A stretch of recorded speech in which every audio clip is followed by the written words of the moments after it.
I first read Gabriel's fiction and criticism at pretty much the same time in the 1970s.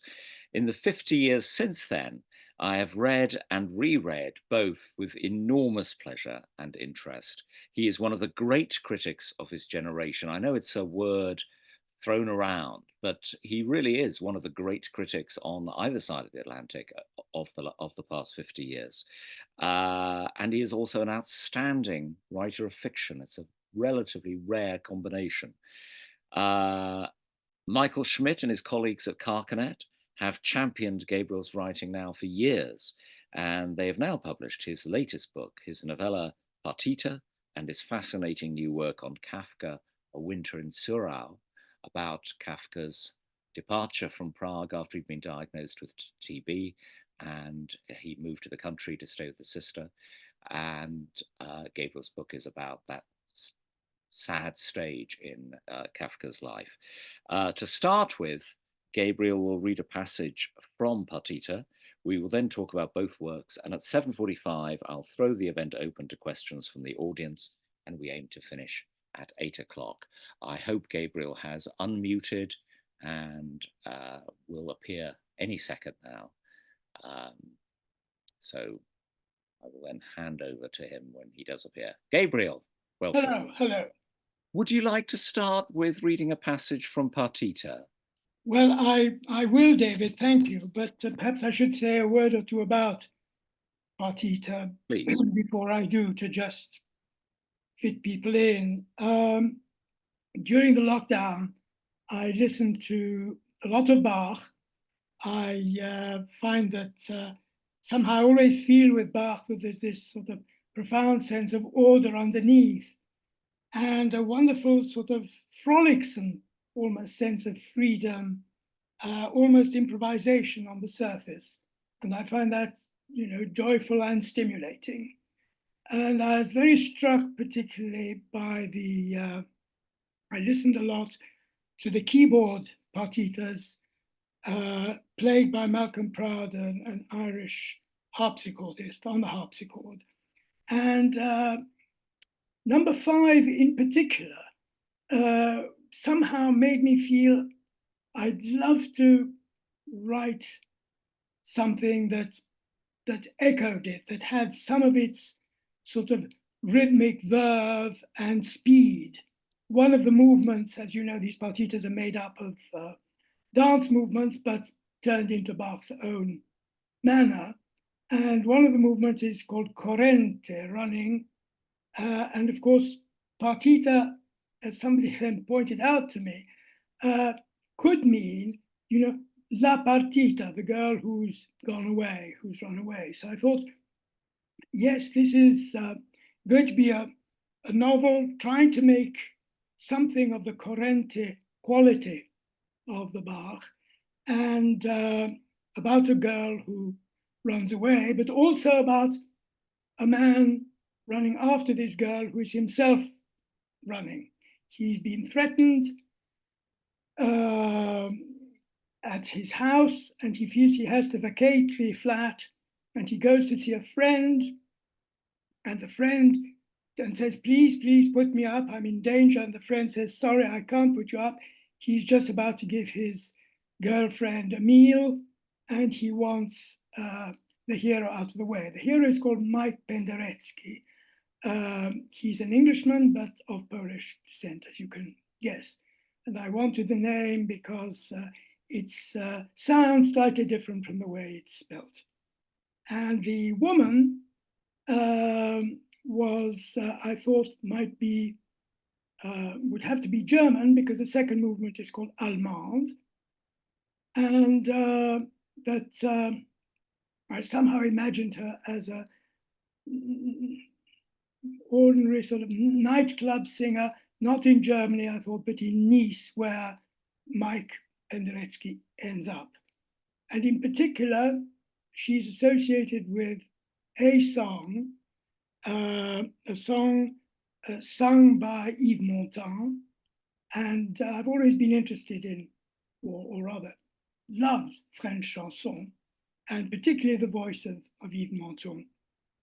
And it's called the Autumn Leaves in English. There are various English singers who've had a go at it.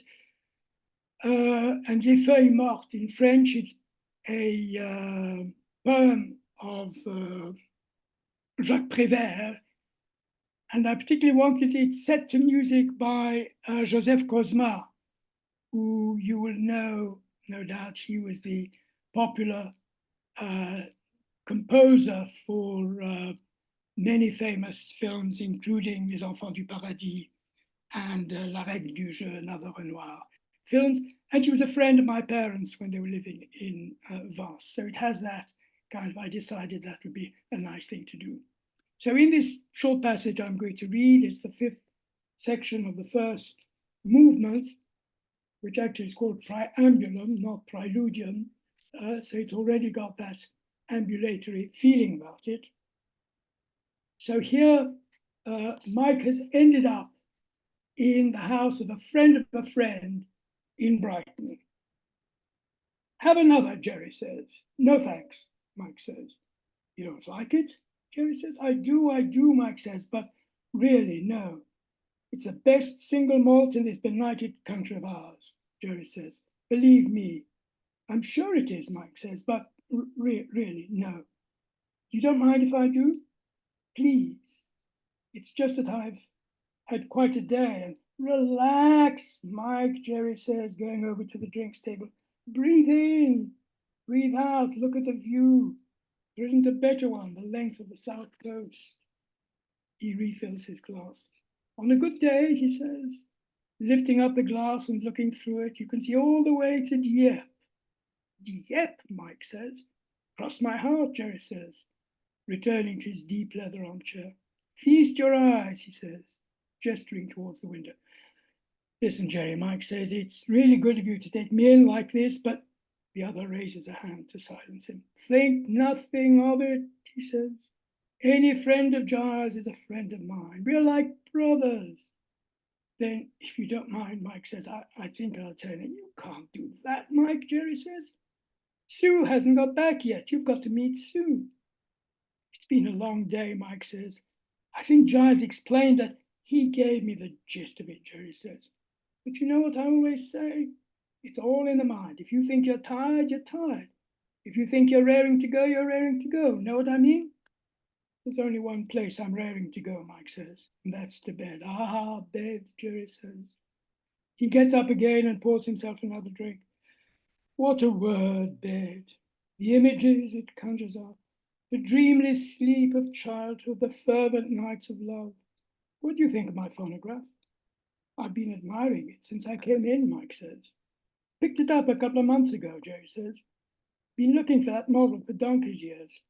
Peter Ustinov had the exact same one. Put your ear to the horn, you can hear the sound of the sea, like a shell. Same principle. They talk about the shell of the ear. Same principle.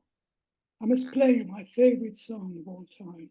Tomorrow, Jerry, Mike says. Okay, I'm bushed. I just want to go to bed. One short song, Jerry says, moving to the table. Send you to bed a happy man. He finds the disc, sets it in place, winds up the mechanism. One short song, he says. Yves Montand, the king of them all, in my humble opinion.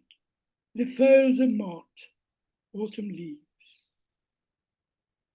A quiet voice of great beauty begins to tell a story. It tells of memory and of those happy days when the sun always shone, days when we were friends. It tells of the dead leaves of autumn, swept up into piles like our memories and regrets. It tells of the song you used to sing to me.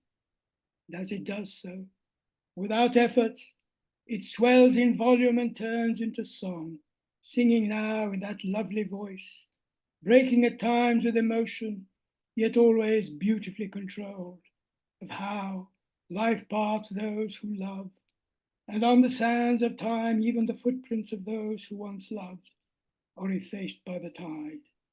It sings of ways not taken and memories buried but brought to life again, brought to life by the song that fills the room. When it is over, they sit in silence. The disc on the turntable makes a slow whirring sound. Finally, Jerry says, Ivo Levi, the son of a broom salesman from the north of Italy. I ask you, a broom salesman. Did you ever know there was such a thing? Crossed over to France when Mussolini putsched. The boy was 2, grew up in Marseille, worked in his sister's beauty salon before he was discovered. I ask you. He sips his drink. He's the one, he says. Piaf has the voice, but she's basically singing the same song all her life. Aznavour has the skills, but he's always retelling you he doesn't belong. Brel has the voice, but little else. Brassens has the Gallic wit, but after a while it wears thin.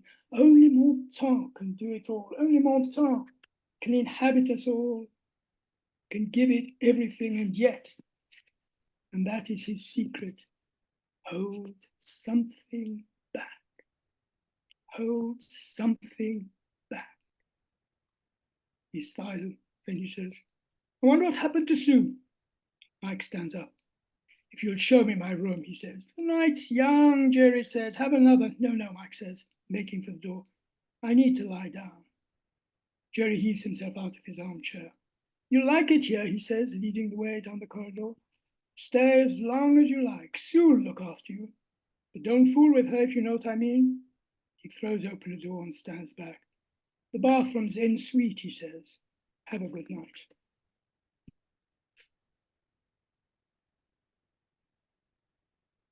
Okay, that's my reading.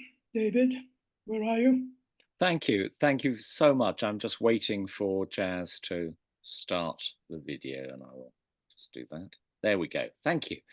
Gabriel, that was beautifully read. I never knew you as a huge fan of Yves Montand, so every day brings new surprises. Uh, how did you come to write it? You mentioned the period of lockdown and COVID, Yeah. but that was now a few years ago. Or had you already got this book in this story in mind during that No, time? no. I was sort of groping for it, and then it came. So it is, I did write it before A Winter in Zorau. So this is a strange book. It's made up of 2 books that have something in common because I wrote both of them and in, the last 5 years. But they are separate. One is fiction, although we can talk about the Kafka book. I think maybe it has some of the shapes of the fiction.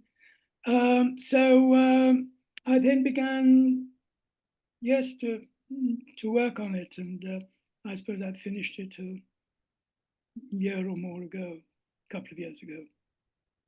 One key theme that both parts of the book have in common is that they're both about men in flight in very different kinds of ways.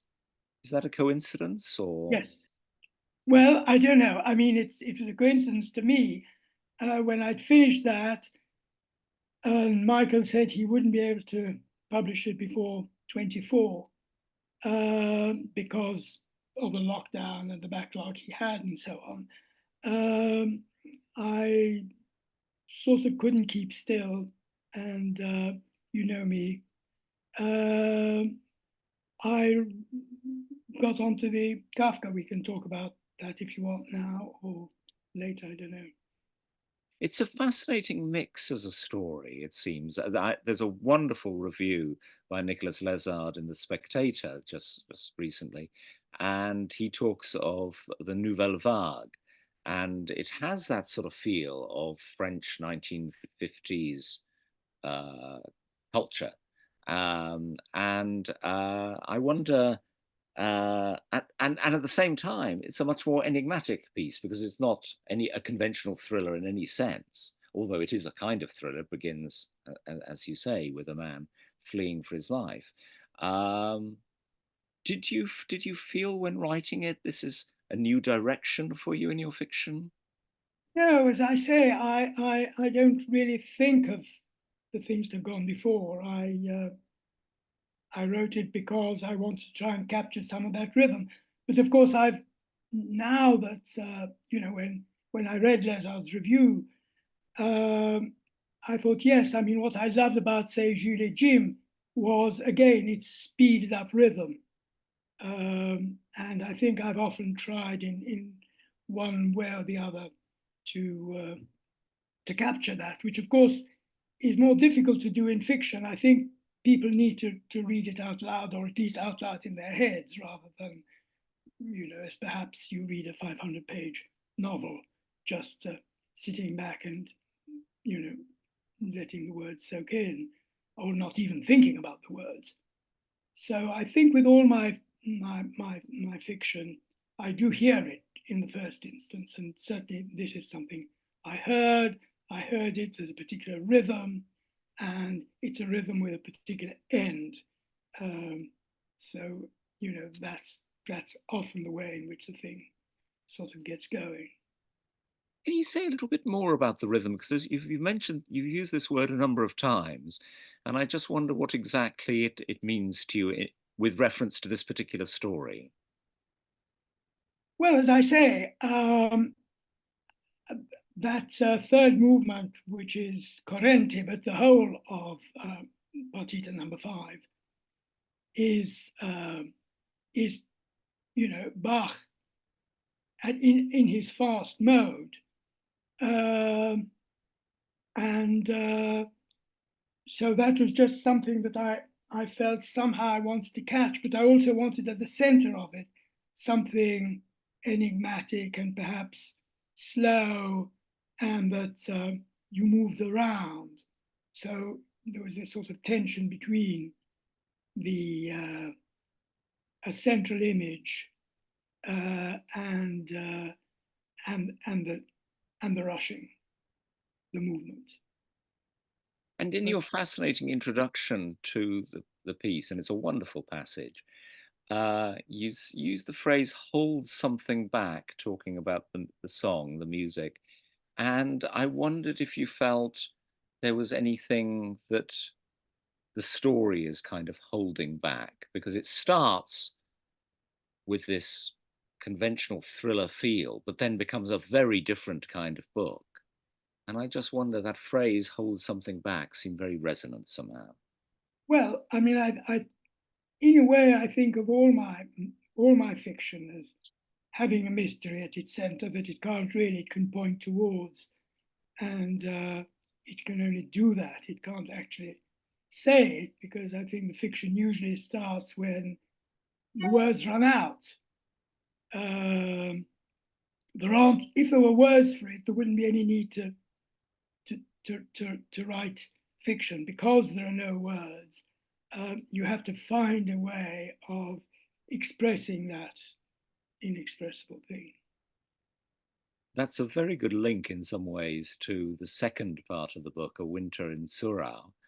Um, what drew you? I remember when you gave the Northcliffe lectures back in the early 80s, and you wrote that wonderful book, Writing in the Body. And there is a chapter about Kafka's illness. Um, and I wonder what drew you back to that aspect of Kafka, because after all, it's published in the centenary of his death, and there has been an enormous amount of interest in Kafka exhibitions, books, and so on. And I wondered why that particular moment in Kafka's life so interested you. Well, I mean, the last of the Northcliffe lectures was just about those little, even more enigmatic than usual phrases that Kafka was able to write when he was dying in the sanatorium and couldn't speak, um, because the TB had got to his throat, and he was unable to speak. So he just scribbled these few phrases.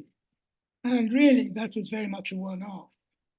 This book has a very clear uh, genesis. I mean, I'd always been interested, as most people are interested in Kafka, in the so-called aphorisms, sometimes called the Joao aphorisms. Um, and in fact, once when Penguin had published a series of sort of little volumes, about 60, 70 pages long, they'd asked me to write a tiny 250-word introduction to the aphorisms. And I picked a few to talk about. and I realized that some I adored, some I didn't feel I responded to, and most of them I didn't understand. And then I heard not too long ago, I suppose 2 or 3 years ago, that Rainer Stach, who had written over the last 20 years this wonderful 3-volume biography of Kafka, had published an edition of the aphorisms, which got translated into English by the same translator, Shelley Frisch, who'd done the 3 volumes. So I immediately got it. And what's so nice about that edition is that just as Kafka had decided that, it was one of these projects which, again, he never completed. He had this idea and it remained among his Nachlass, which Max Brod then published after his death. But he had cut up a number of sheets of A4 paper and numbered them 1 to 100 and put one of these little remarks on each one. And the way the Stach edition goes is he actually puts each one on a separate page. And in the English translation, it has the German and then the English. So it was perfect. And then Stach has his own comments on the right. So I got it. I was really looking forward to it. And I was very disappointed. I felt that the comments were somehow either beside the point. Very occasionally, they gave one a little bit of information which one might not have had, but he either didn't press hard enough or he pressed too hard and seemed to go beyond. And I really thought it didn't bring anything to it. And I found myself scribbling on the rest of the empty white page of my edition how I felt they might be understood, or what I felt was wrong with the Stach. And gradually these overwhelmed the book, and I suddenly felt, okay, I need to actually put this out into my own words. I began to look into it. And of course, I found that these so-called aphorisms were selected by Kafka from notebooks he was keeping at the time. They were all written during the time, well, not all, I'll explain. The initial ones were written during the time that he spent. In the summer of 1917, he was diagnosed with TB. As I say, he woke up, his mouth was full of blood. The shock was enormous. In those days, of course, TB was in a way like a cancer diagnosis today. It was something which maybe you didn't feel too bad afterwards for quite a while, but you were always wondering, and feeling, oh dear, this is what's happening to my body and where is it going? And so thoughts of death obviously are associated with it. And he decided to go and stay with his favorite sister, Otla, his youngest sister, who was the most like him in the family. The others he didn't feel he had much in common with. They didn't really understand him. The other 2 sisters and the parents. But he'd already decided, Otla had, in an independent way, which Kafka admired greatly, she decided that she wanted to sort of train as an agronomer and acquire some land somewhere in the countryside. Of course, the father was terribly against this. He had struggled, to emerge from the land, from the shtetl, made it into the town. And here was, the son mingling with these actors from the East, reminding him of everything he tried to escape from. And there was his youngest daughter wanting to go back into the country, not into a nice spa or into a lovely holiday town, but into the deep countryside. However, he, for various reasons, he came to accept this, and she'd gone off there. And Kafka had been planning to visit her anyway. She'd only just started trying to make this small holding work.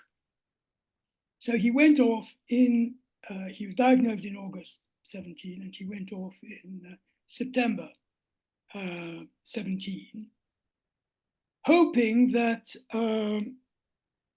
the illness would lead to a complete break with his family, with his parents, with a very good excuse to get away from them, from Prague, and from his job, which, although he was good at it, as we now discover, he was always hoping to get free of, and from his on-off fiancée, Felice Bauer. So this was going to be his way of making a clean break.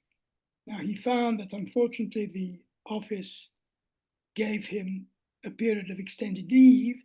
He didn't tell anybody he had been diagnosed in this way, only his close friends knew, but that he was very tired, and so they gave him 3 months leave, which then got extended to 6 months. So in the end, he spent 8 months there in the countryside.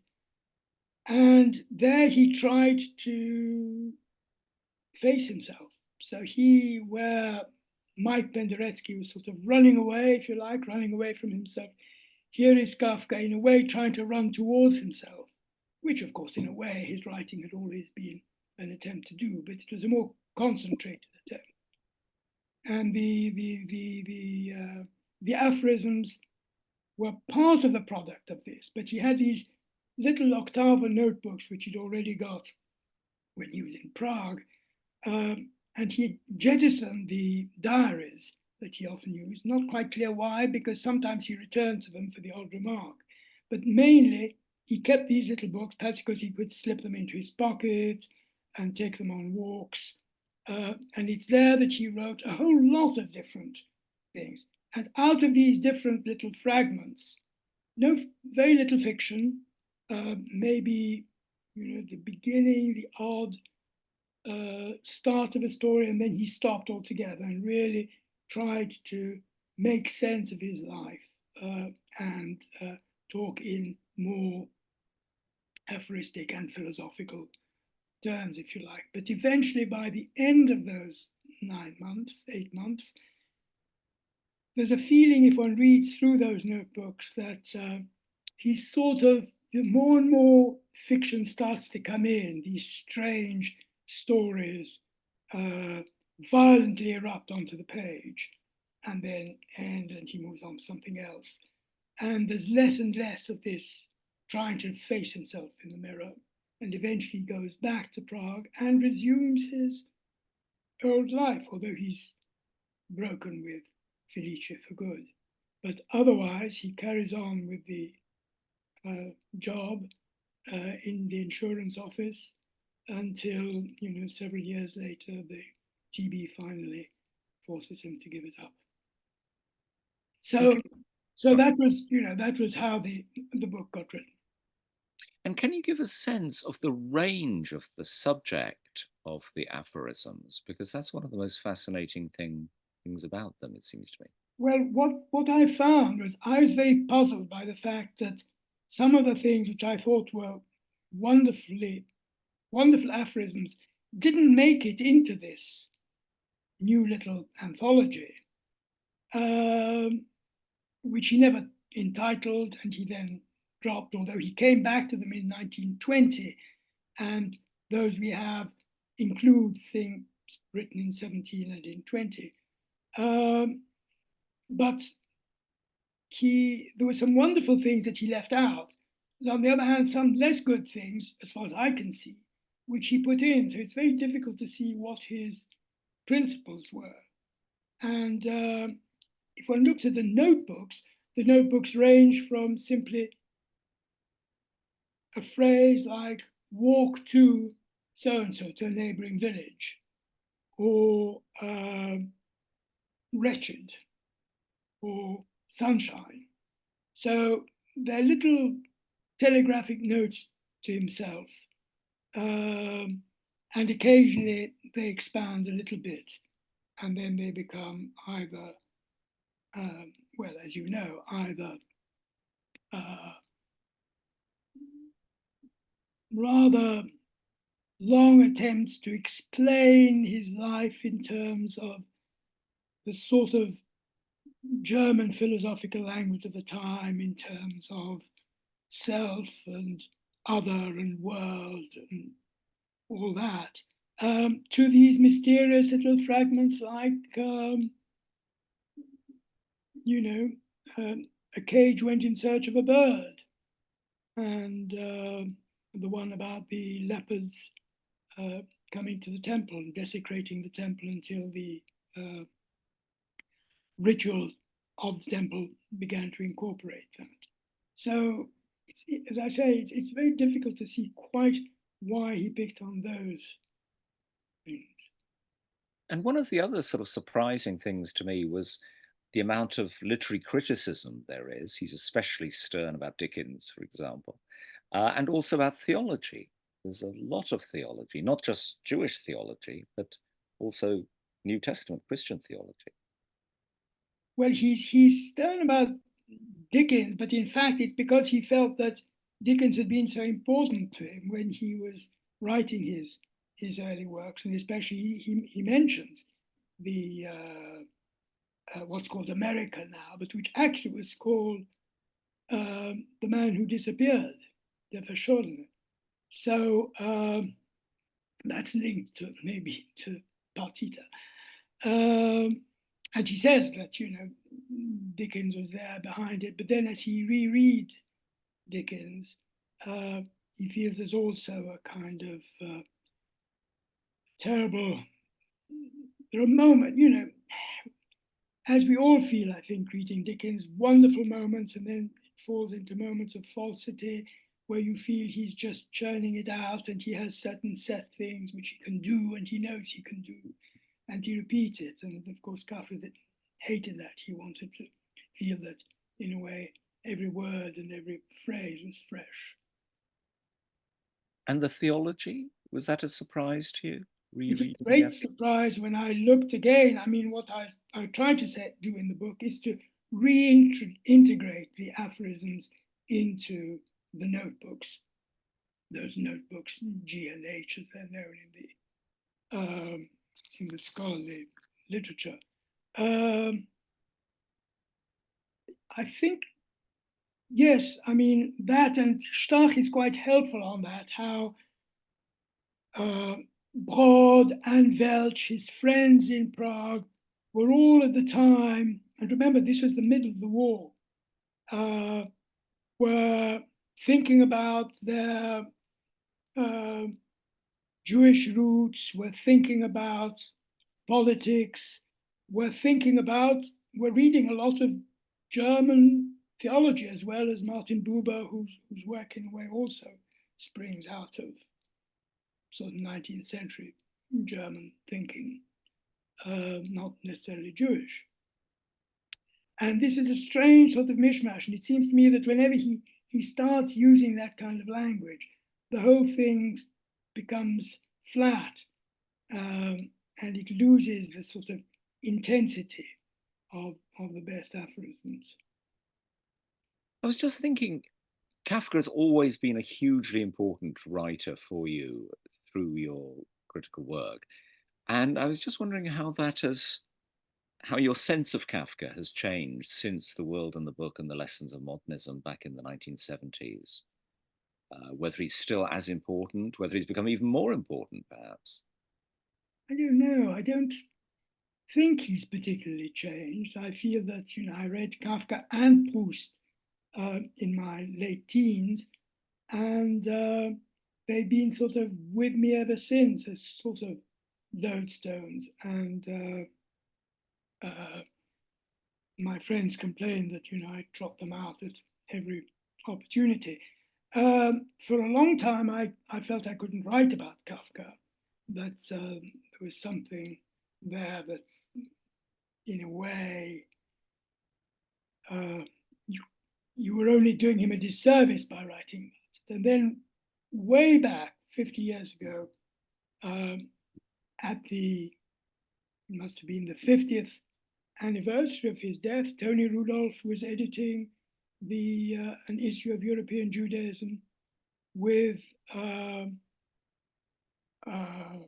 as a special Kafka issue for the anniversary of his death, and asked me if I'd write something. So somehow I was prodded by that, and I began to see that maybe by looking at the letters and the diaries, not because they would bring one back to any psychological center, but because they helped perhaps to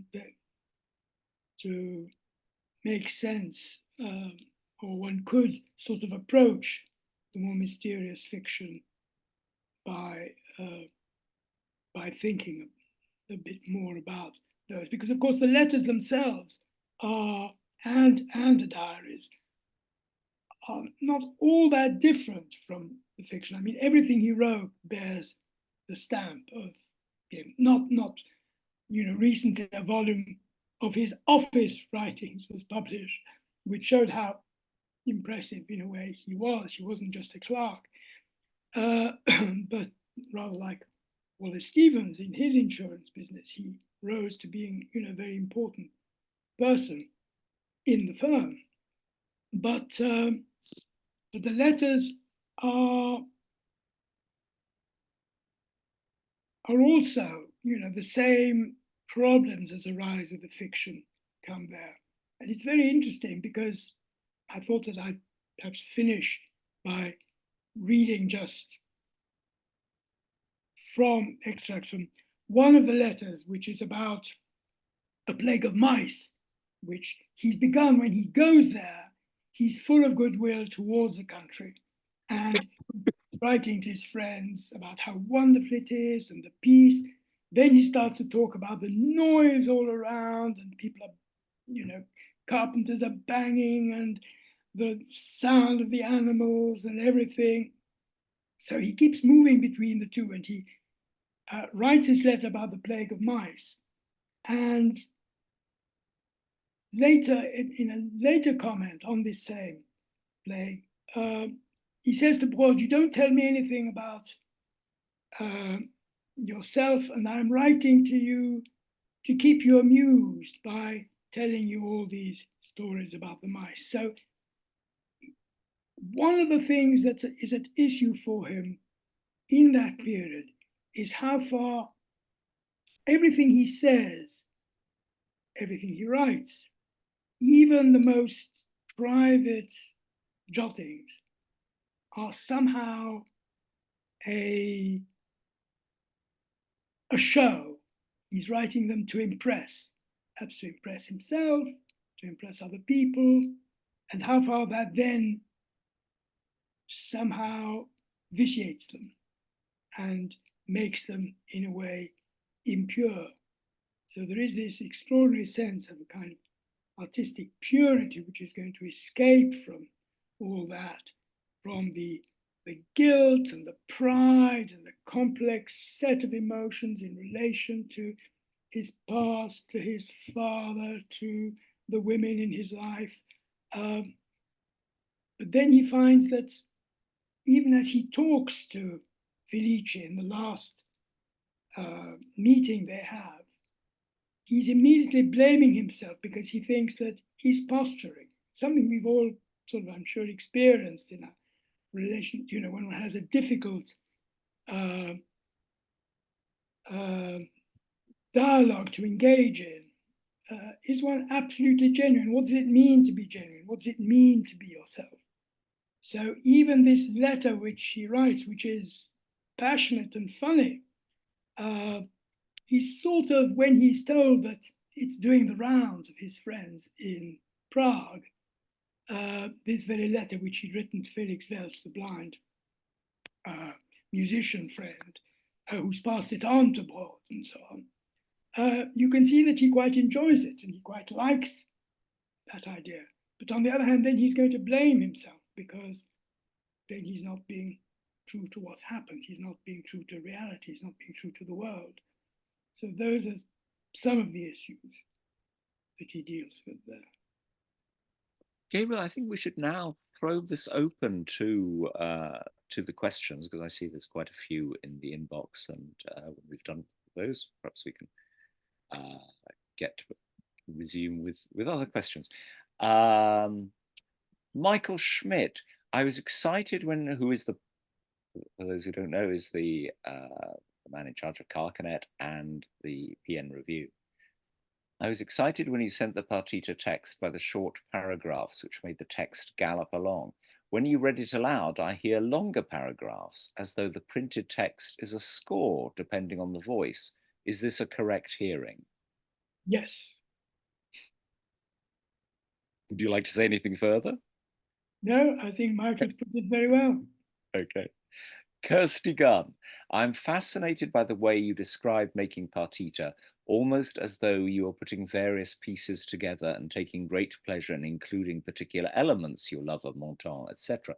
It suggests a process of making a novel by way of putting in place a set of arrangements, as you suggested, a rhythm, following certain forms rather than implementing any kind of story. Is that a fair description of your approach? And did the making of the arrangements come first, or the following of the music from fast to slow through the various movements, etc.? Gosh, It's a I long won't question. get it all, but let me try and think. Yes, I've never thought of my fiction. I think this is where I, I differ from a lot of my contemporaries. I never think of it as a story that I'm telling, but as an object which I'm trying to make. But of course, an object which takes place in time as well as in space. So fiction has this extraordinary ability to be like music, and that it takes place in time, but also in a way like painting, in that you can, in a sense, stop it and come back to it and so on. Well, music can do that as well. So I think of it as a kind of something that's made, and it starts and it ends, and those things, and it has to sort of live by its own music, rather than by reference to the whole set of external realities. I hope it deals with reality, but it's not a story, and I'm not telling a story or retelling a story, or uh, yes, I think that's what I'd say to Kirsty. Royston Tester asks, says, fascinating discussion, thank you. I wonder whether in creating your work you ever sense a holding back from those gods of creativity, that you're being called on to pause, doubt, even abandon what's evolving. And if so, how do you wrestle with that resistance before you call time and get on with it? I don't always get on with it. I most often call time and give things up, put it away in drawers or whatever. And quite often fiction has been stuff that I've started and then haven't seen how to go on with. This didn't happen here because I had a fairly clear sense from the beginning of how I wanted it to go. But often I have I start with that rhythm, but then I can't see how to carry it on, and have to leave it for a bit and then come back and find another way of getting at it. But very often I don't, and there are various things that I've had there which I'd love to get on with, and I've tried again and again, and I just can't seem to find the way. I feel there's something genuine, but I haven't yet been able to move on. So yes, there's a lot of that. There is, of course, a larger question of the demon of doubt, that whole thing that Thomas Mann talks about in Dr. Faustus, another book that was very meaningful to me.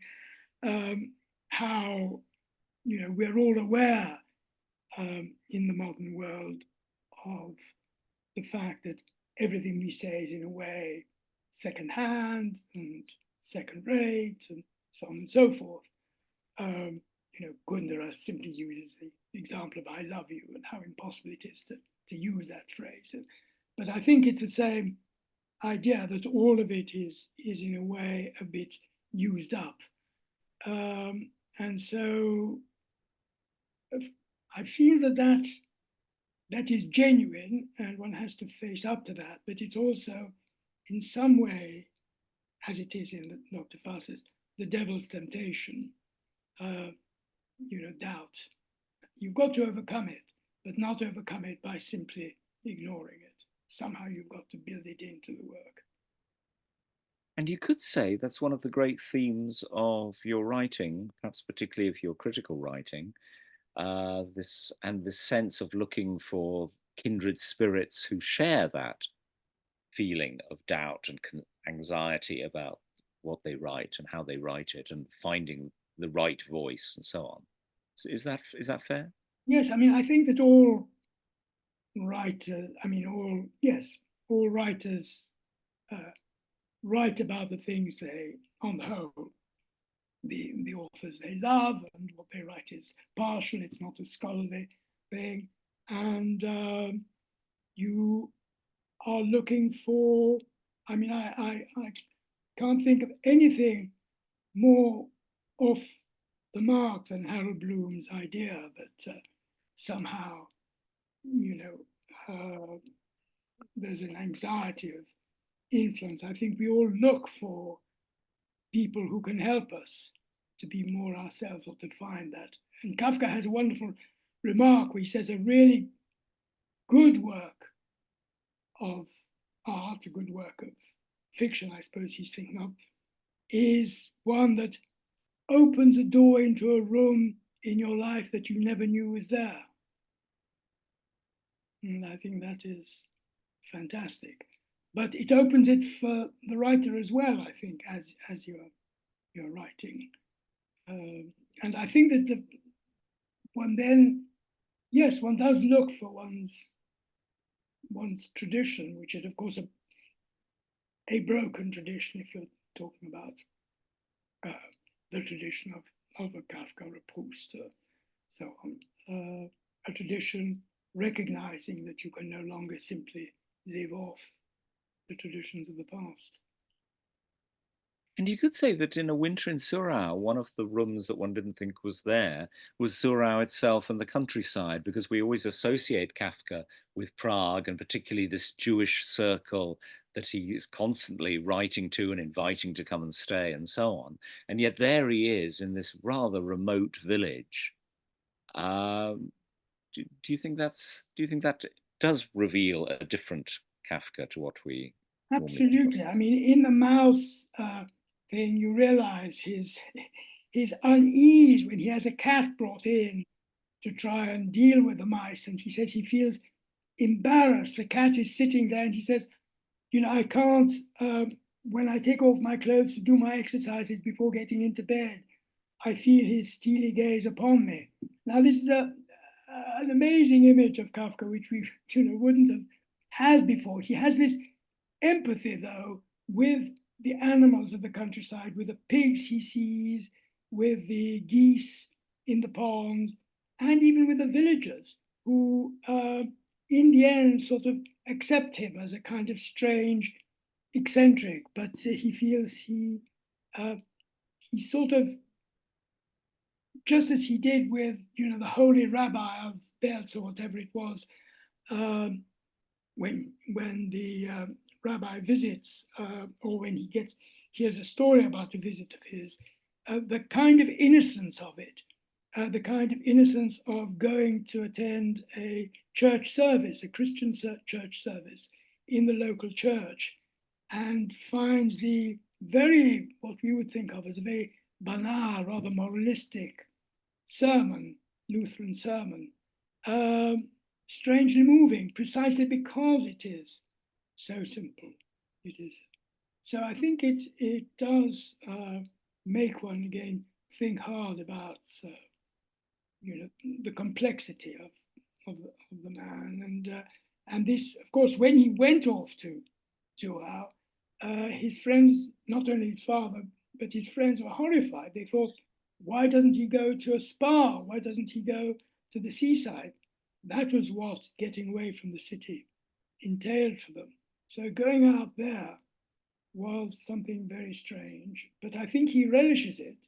Although, as I say, he also encounters things that he has not thought of. Indeed, how very, very noisy a village can be, far noisier perhaps than a quiet Prague street. MJ Fitzgerald says, I'm impressed by the way the narrative, he returns us to Partita. He says, I'm impressed by the way the narrative is speedy during the dialogue, and that you do not quote the Yves Montand song, but offer a slow alternative, slowing down the corrente of the narrative. Well, Mariah, it's a lady novelist, a friend of mine, is spot on. Yes, absolutely. I think it does improve it.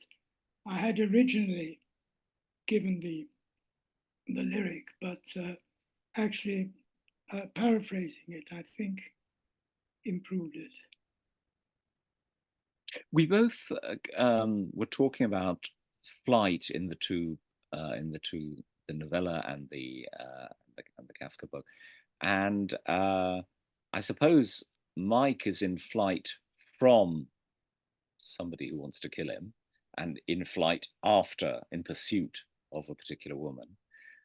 Kafka is very definitely in flight from all kinds of things, from a particular woman, Felice Bauer, but also perhaps from any kind of commitment to any kind of woman. Do you think that's a fair? Yeah, absolutely, absolutely. Yeah, I mean, I talked about his running towards himself, but of course, he is also, as I said at the beginning, running away from his father, or at least wanting to escape from what he feels as the tentacles of his father, his commitment to this woman who he clearly doesn't love, but somehow he has got into his head that he needs to get married to become more like his father and to become a serious person, as it were, to anchor himself, not be a Luftmensch flying in the air. But on the other hand, when it comes to it, he feels terror, which might be a correct reading or an incorrect one, who knows? There's a wonderful quote that you have where you're talking about one of the aphorisms, and you say that this takes us to authentic Kafka territory. And I wonder what for you is authentic Kafka territory, whether in the aphorisms or indeed elsewhere in his writing. I mean, I couldn't put it again in words. I wrote the book to try and sort of feel my way towards it. I think, again, as we were saying about the countryside, it's to try and get away from the notion of Kafkaesque, meaning something that's, I think, terrible film, although some people like it. Anthony Perkins, I think, film of the trial, which has all the cliches connected with the word Kafkaesque, and very little about what actually, no humor really. Whereas Kafka is often very funny, as we see with his letter about the mice and the cat sort of looking at him.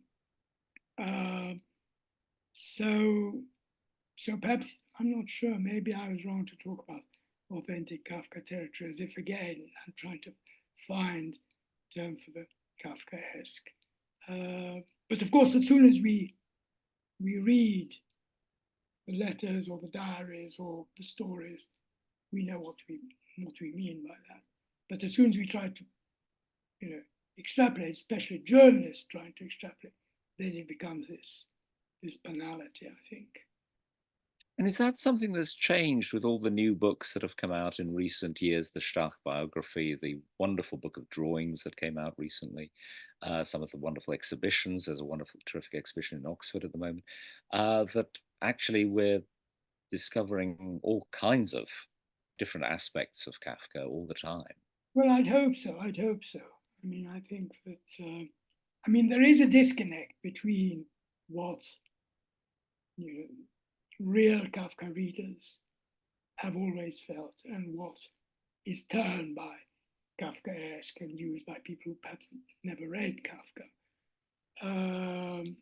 So yes, I think you're absolutely right. I mean, the more one is exposed to the variety of his work, and the more one knows, in a way, about him, as you say, the Schlacht biography too helps fill in, because instead of being a biography based entirely on his writings, which has tended to be what earlier biographies were, he really has gone out and tried to put it in a kind of context. I don't always agree with the context. I think he makes too much of the distinction between town and country, for instance, when he talks about the the urban aspect of Prague.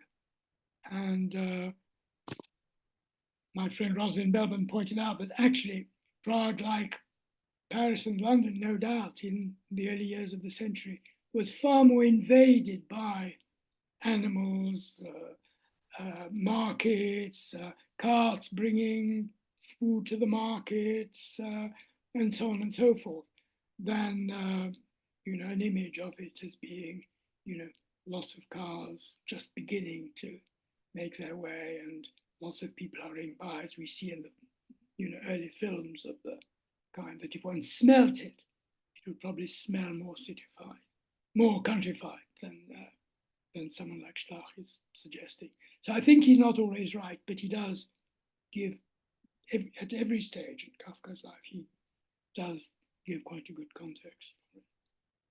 Gabriel, thank you so much for such a fascinating evening.